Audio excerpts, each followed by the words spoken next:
In the hills 8 miles from Patagonia, Arizona, there is a general store where 3 couples died in less than 2 years, in murders so brutal they triggered the largest manhunt in the history of the American Southwest, complete with the first airplane ever used in an Arizona manhunt. That town's name was, and remains, Ruby, and its story is where we're ending tonight. Before we get there, we walk through 9 other towns that Arizona's deserts and mineral money built up, then swallowed whole. Towns with hanging trees still standing, jails that slid 200 feet down a mountainside, cemeteries where families still leave flowers for people who died in 1883. Before we start, if you're into real, verified American history like this, consider subscribing. It helps this channel keep digging up places most people have never heard of. And tell me in the comments where in the world you're watching from tonight. I read every one of them. Every location in this video is real and documented, and every fact comes from historical records, county archives, and first-hand accounts of people who actually stood in these towns. This isn't legend dressed up as history. Where the record turns to rumor, I'll say so plainly.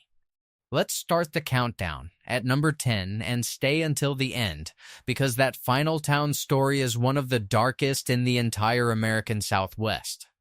Number 10, Total Wreck, Pima County, about 7 miles from the railroad stop of Pantano, on the eastern slope of the Empire Mountains. Founded in 1879 by prospector John Dillon, who, according to one account, named his own mine after glancing at the shattered quartz ledge beneath it and calling the whole formation a total wreck.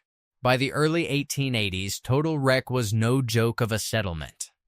A Los Angeles Times reporter who visited in 1882 described a thrifty, neat-looking village with 2 hotels, 2 stores, a restaurant, 5 saloons, a brewery, a dressmaker's shop, and roughly 200 residents.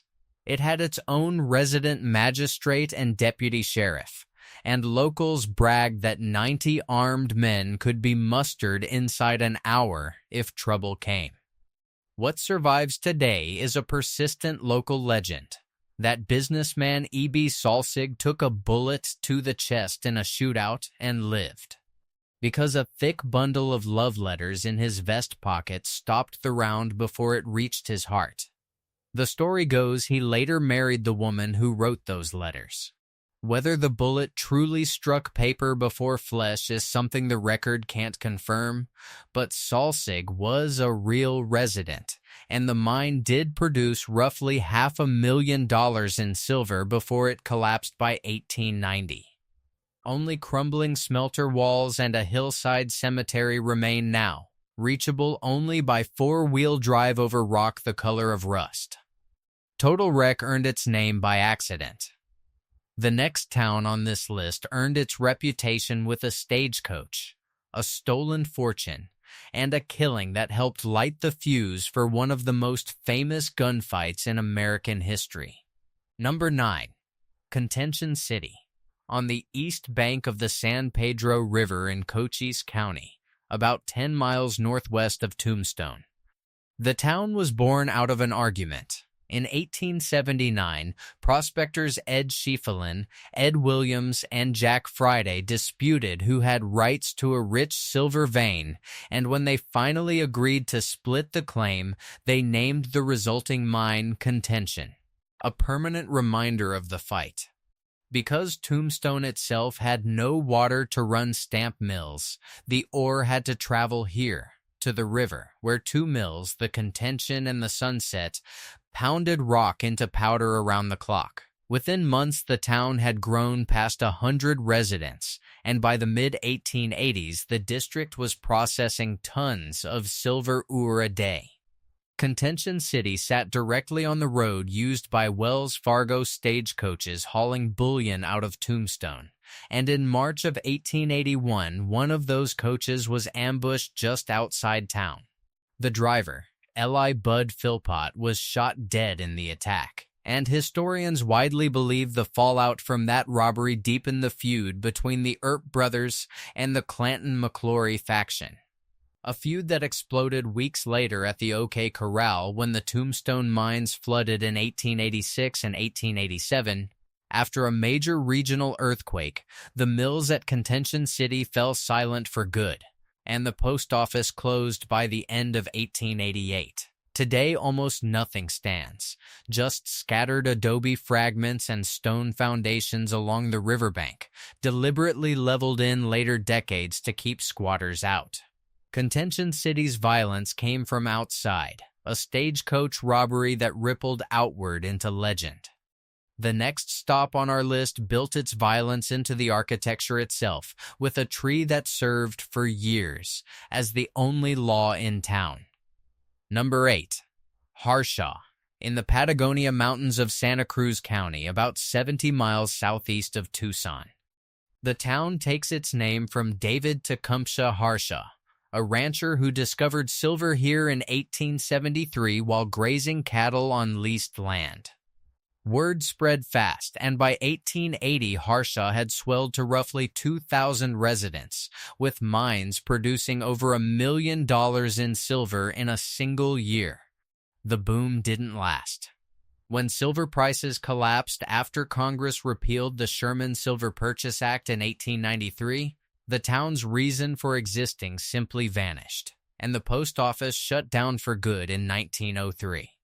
What makes Harshaw different from most towns on this list is that it never fully died in memory. Families with names like Soto, Tapia, and Medina trace their roots directly back to Harshaw residents.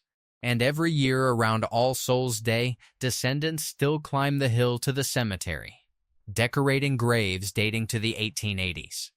One descendant, Miguel Soto, spent decades of his later life researching and writing short biographies of the people buried there, laminating them and placing them on the graves himself, so strangers walking through would know who that person actually was.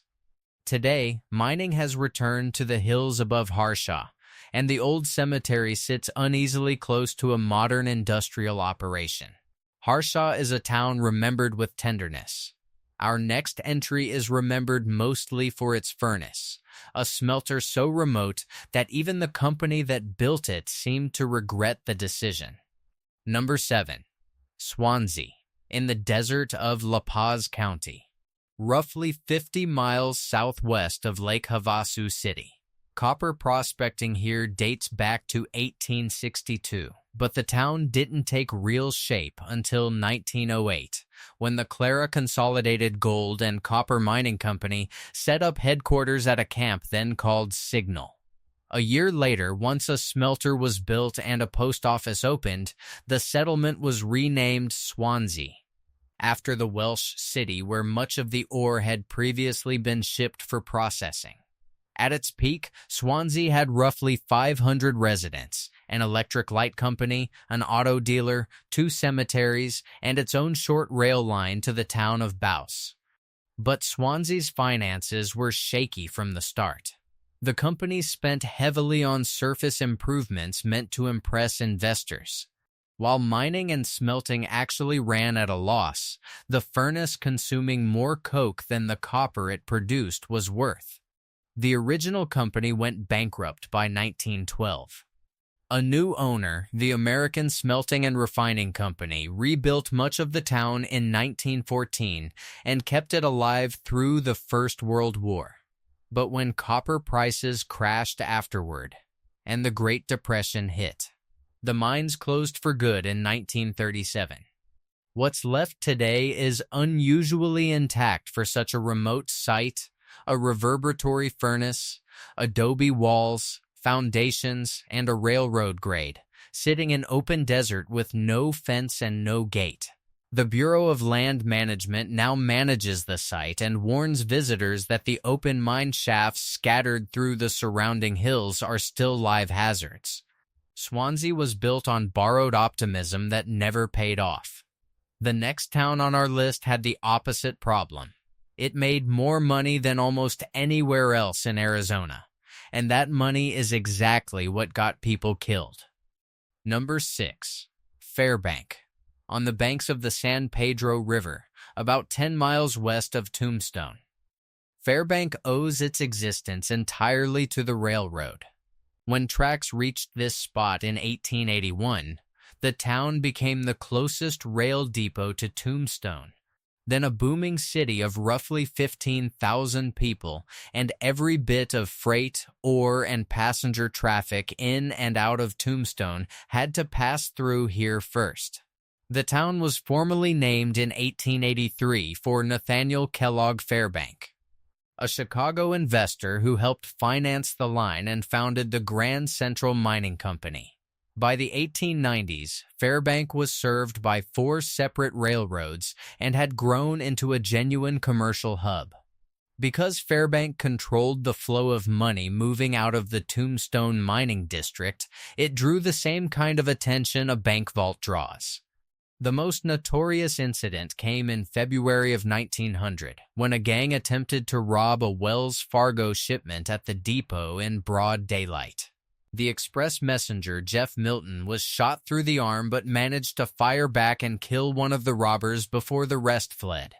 An event still cited in Arizona law enforcement history as one of the last true stagecoach and railroad-style holdups of the frontier era. The town limped along for decades before the final residents left in the 1970s, when the remaining buildings were declared unsafe. Today, the schoolhouse has been restored as a small museum, and a trail leads visitors to the Fairbank Cemetery, where the graves of railroad workers, children lost to disease, and a schoolteacher named Elizabeth Morgan, who chronicled frontier life in letters home to Ohio, still stand in the desert wind. Fairbank survived by being useful. The next town on this list survived nothing at all. It was wiped off the map in half an hour, by the ground itself. Number 5. Charleston, Cochise County, on the west bank of the San Pedro River, roughly 9 miles southwest of Tombstone. Charleston was founded in 1879 specifically to mill silver ore from Tombstone's mines, since Tombstone itself lacked the water to run stamping equipment. The town grew fast and rough, home to as many as 1,000 residents at its height, with a reputation for lawlessness that rivaled Tombstone's own. Outlaw Frank Stillwell owned a saloon here before selling it in 1881, and the Clanton family ranch sat just 5 miles south of town, meaning some of the most notorious names of the Old West passed through Charleston streets regularly. Charleston's end came suddenly, but not from a gunfight. On May 3, 1887, a massive earthquake centered in Sonora, Mexico, struck the region, followed by more than 30 minutes of aftershocks.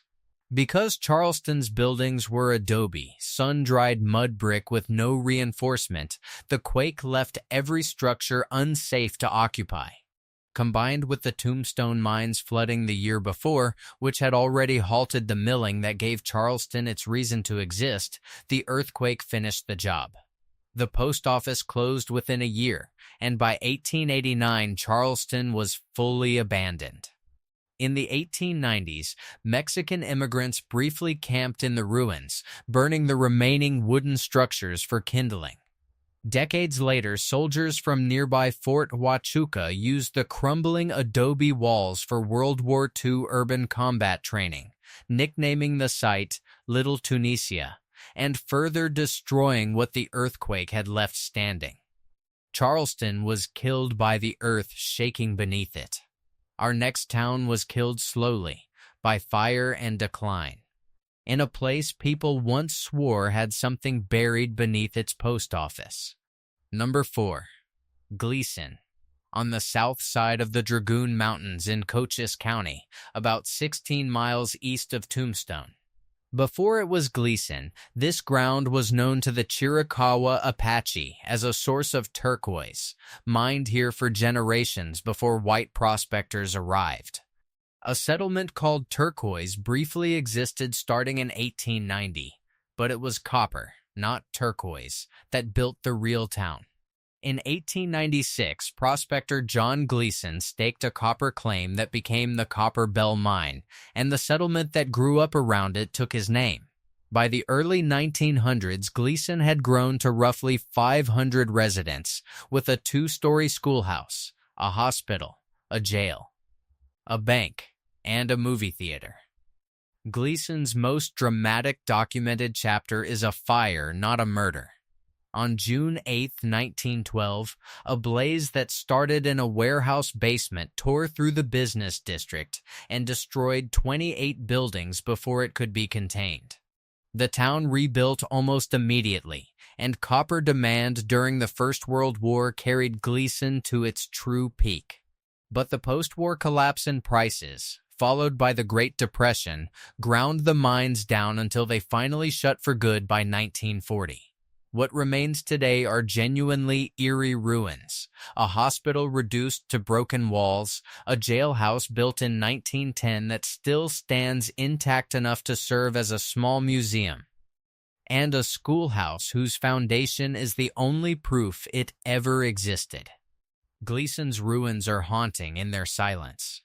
Our next entry is haunting because of what people insist they've heard and felt, inside a town that famously refused to become a ghost town at all.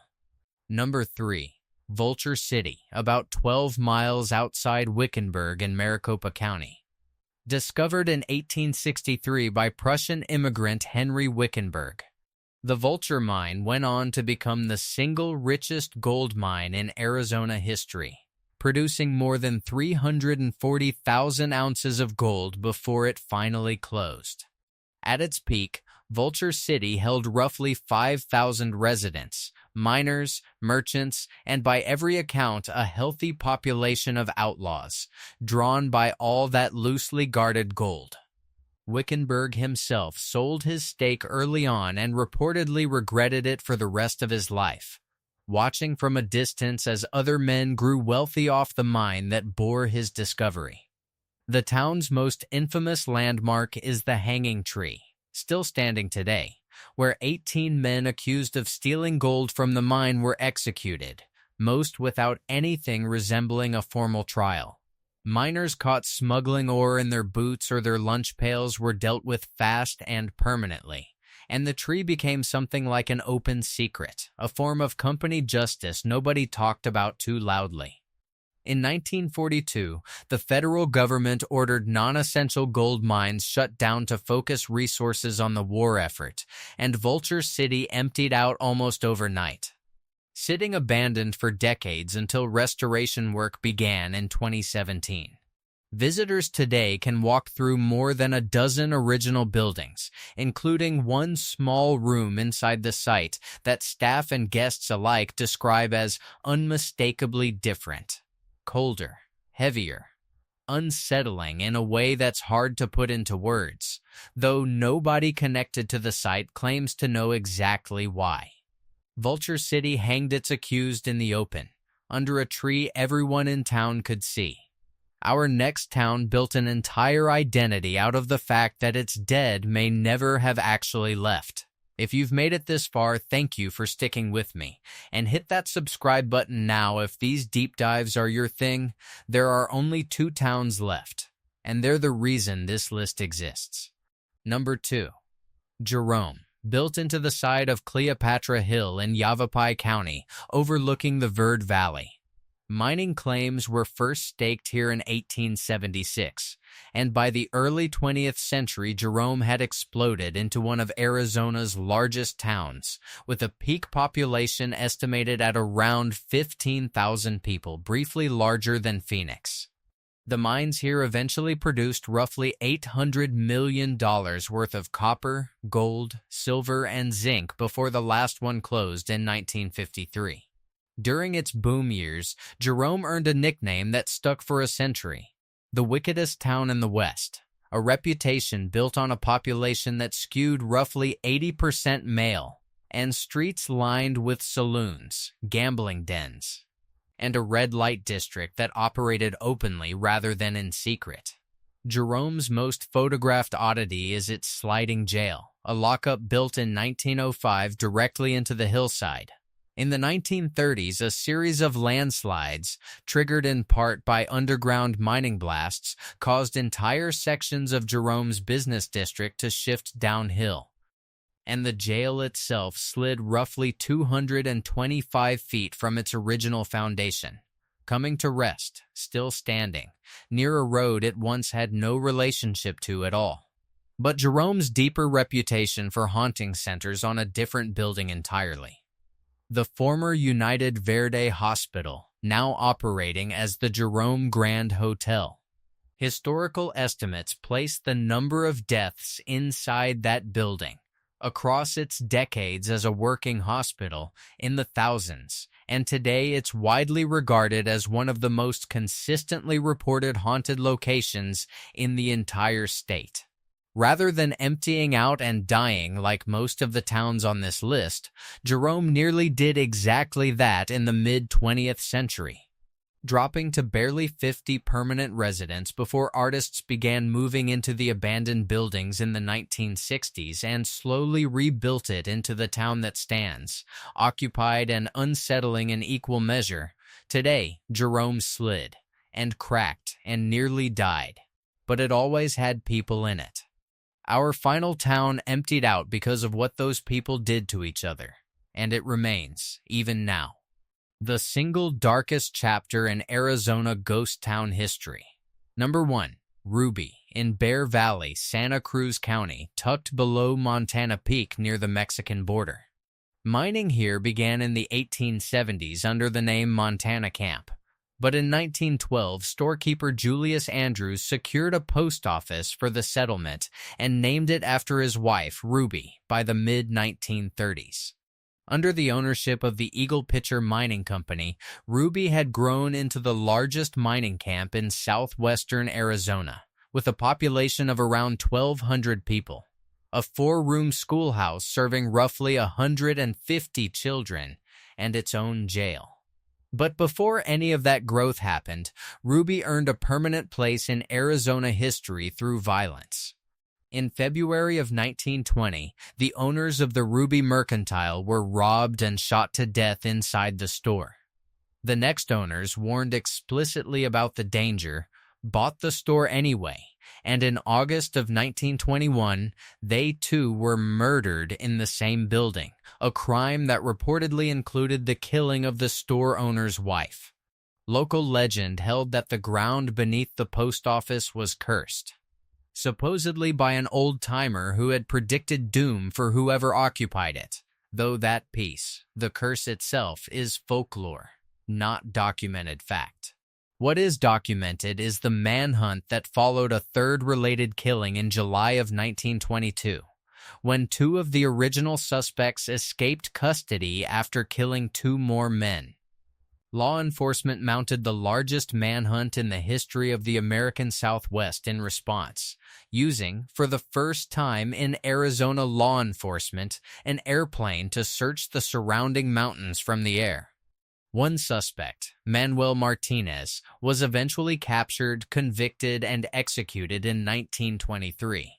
Ruby's mine finally closed in 1940, and the town emptied out entirely within a year.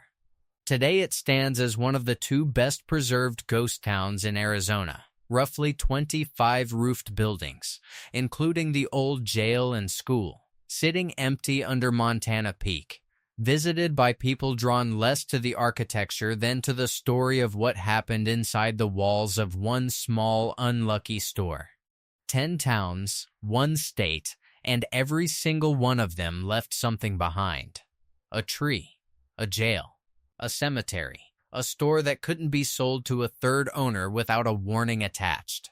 If one of these caught your attention more than the others, or if you've stood in any of these places yourself, tell me which one down in the comments.